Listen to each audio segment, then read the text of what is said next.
Hello, I'm Tim Riches from FutureBrand Asia Pacific. Today I'm going to give you a little bit of an introduction to FutureBrand's Country Brand Index 2009. 2009 is the fifth year that we've run our Country Brand Index study, and we're seeing some quite interesting changes. First and most notably, I suppose, we see Australia falling from the #1 country brand ranking and being overtaken by the US.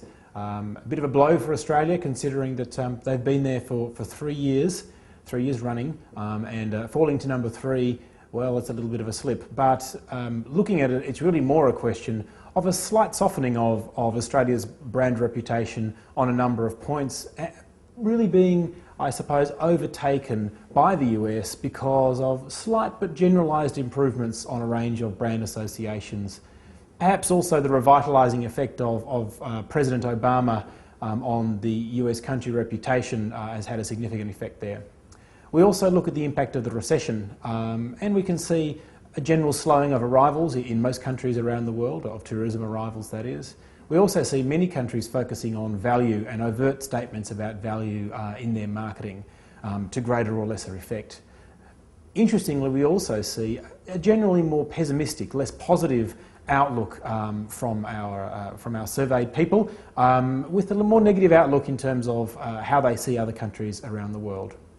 We also look at the effect of big sporting events on China, obviously the Beijing 2008 Olympics, and South Africa, who, as we do this, are in their pre-World Cup period of hype and focus.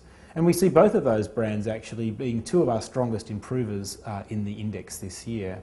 China, maybe not quite as much as they would have hoped, but nevertheless significant improvements on a number of brand attributes. And South Africa certainly being picked as a rising star and a very strong improver. In the case of Australia's performance in the 2009 Country Brand Index, it's really a question of a slight softening across multiple factors rather than any major failures.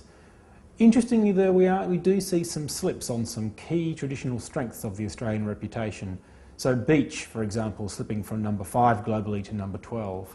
Nightlife from number 6 to number 20, and even friendly locals from number 5 to number 14. We also see a decline, interestingly, in advocacy from being the 8th highest of all countries surveyed to the 18th.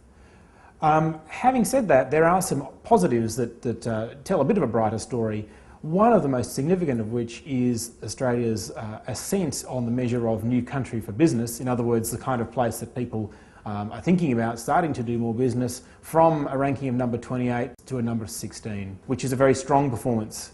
All in all for Australia, despite these declines, it's a very strong performance again. The opportunity remains for the country to leverage this strength further through strategic brand management and to drive much better economic outcomes.